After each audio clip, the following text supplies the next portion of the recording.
छत्रपती संभाजीनगरमध्ये आज सभांचा धडाका पाहायला मिळणार आहे।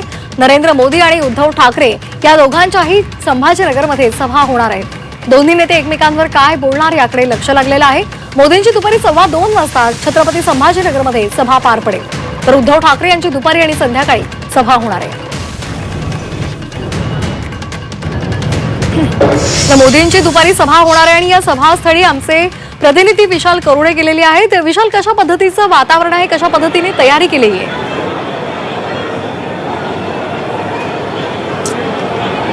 चिकलठाणा एमआयडी परिसरात पंतप्रधान नरेंद्र मोदी यांच्या सभेची तयारी करण्यात आली आहे, आयोजन करण्यात आलंय। या सभेला नाव देण्यात आलंय विजय निर्धार सभा। खरं तर गेल्या वेळेस मराठवाड्यात एकूण 46 जागांपैकी 16 पेक्षा जास्त जागांवर भाजपला विजय मिळाला होता।